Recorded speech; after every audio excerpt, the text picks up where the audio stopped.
बिहार के लोगों को उल्लू बनाने के लिए राजनीतिक पार्टियों द्वारा तो टीवी चैनलों के द्वारा अलग अलग तरह के न्यूज़ दिखा दिए जाते हैं। किसी को कुछ बयान दिखा दिया जाता है, कभी कुछ बयान दिखा दिया जाता है, कभी जीतन राम मांझी का बयान दिखा दिया जाता है कि 2 मंत्री मांग रहे हैं, नहीं दिया जा रहा है, वे चले जाएंगे राजद के पाले में। तो कभी चिराग पासवान को लेकर दिखा दिया जाता है कि वे बोल रहे हैं कि कोई विधायक टूट रहा है तो कोई पार्टी टूट रहा है, नीतीश कुमार के खिलाफ दिखा देते। तो कभी तेजस्वी यादव का बयान तो कभी मनोज झा का बयान, कभी कुछ तो कभी कुछ दिखा दिया था, कभी सम्राट चौधरी का बाइट लिया। अब जनता परेशान है कि असल में हो क्या रहा है, क्या सचमुच नीतीश कुमार की सरकार बहुमत नहीं दिखा पाएगी या नहीं सिद्ध कर पाएगी। अब इसी सवालों पे हम 2-2, 3-3 एंगल से इसे देखने की कोशिश करते हैं। सबसे पहले बात की जाए बहुमत साबित करने की, तो नीतीश कुमार की पार्टी जनता दल यूनाइटेड और भारतीय जनता पार्टी, इन दोनों के पास अपने ही स्तर पे दोनों को बहुमत मिल जाता है तो फिर दूसरे किसी को इधर आने या जाने का कोई मतलब ही नहीं बचता है। दरअसल बिहार विधानसभा में 243 सीटें हैं और उन सीटों में से क्या होता है कि 122 ही चाहिए इन लोगों को बहुमत दिखाने के लिए।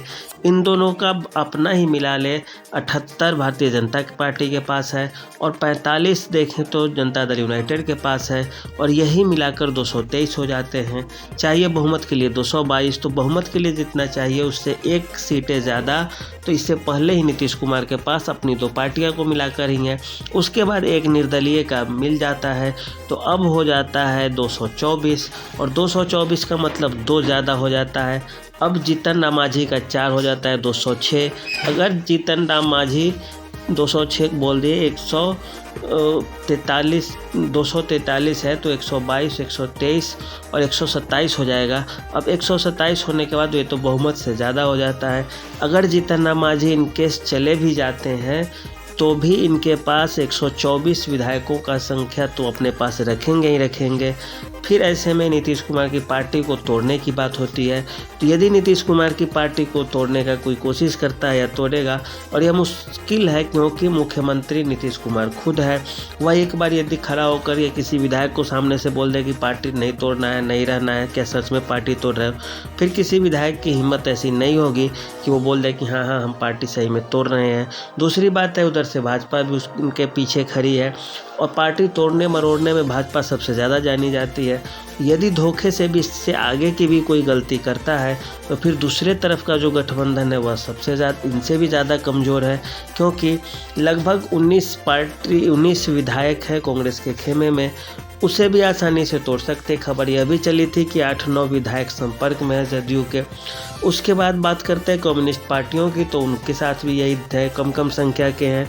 इसके अलावा असुद्दीन ओवैसी की पार्टी के भी 1 विधायक बचे हुए हैं, उनमें से कुछ को राजद ने अपनी ओर तोड़कर खींच लिया था, तो उसके बाद से थोड़ा और स्थिति बदल गई थी। तो अगर तोड़ने की बात होगी तो कांग्रेस से भी तो विधायक तोड़े जा सकते हैं, यदि जदयू से टूटेगा तो। अगर तोड़े जा सकते हैं तो फिर कम्युनिस्ट पार्टी के विधायकों को तोड़ा जा सकता है। अगर तोड़ने की बात होगी तो राजद के विधायक को भी तोड़ा जा सकता है। तो तोड़ने मोड़ने जरोड़ने और की जो खेला होता है यह कोई भी कर सकता है और किसी भी पार्टी के साथ हो सकता है, इससे किसी को कोई लेना देना नहीं होना चाहिए।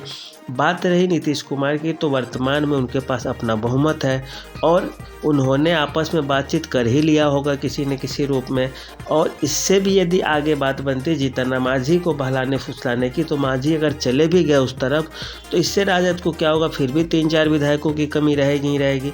और यदि मांझी को तोड़ने की कोशिश की जाती है, नीतीश कुमार के पास एक और ऑप्शन बचता है कि मांझी की पार्टी के जो 4 विधायक हैं उन्हें ही तोड़ दिया जाए, और वे चारों के चारों यदि आ जाते हैं जनता दल यू में या किसी अन्य भाजपा में आ जाएंगे तो फिर कोई फ़र्क पड़ेगा नहीं, क्योंकि पूरे के पूरे सदस्य का विलय हो जाएगा पार्टी से।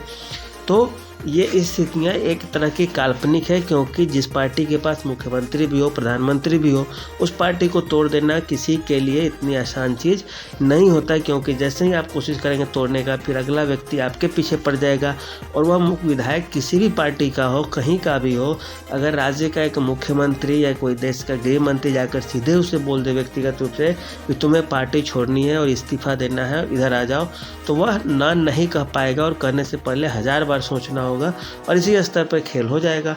तो इस तरह की गलती राजद भी नहीं करेगी, चिराग पासवान भी नहीं करेंगे, क्योंकि उनका खुद का चुनाव नज़दीक है और चाचा भतीजे में नहीं बन पा रही है। ऐसे में नीतीश कुमार भी उन्हें का सहयोग नहीं करेंगे ऐसे में लोकसभा चुनाव के समय।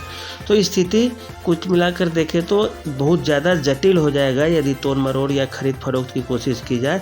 इसीलिए संभावना यही है कि जब तक लोकसभा चुनाव नहीं हो जाता है तब तक स्थितियां ज्यों की त्यों बनी रहेगी, क्योंकि सारी पार्टियां लोकसभा चुनाव की तरफ ध्यान खींचेगी, अपना लगाएगी, न कि पार्टी जोड़ने तोड़ने और मरोड़ने की तरफ। तो अभी जो वर्तमान स्थिति उसके आधार पर आप कह सकते हैं कि जीतन राम मांझी चाहकर भी कुछ नहीं कर पाएंगे, क्योंकि उनके सामने लोकसभा चुनाव है और उनको डर है कि टिकट का बंटवारा कैसे होगा, नहीं होगा।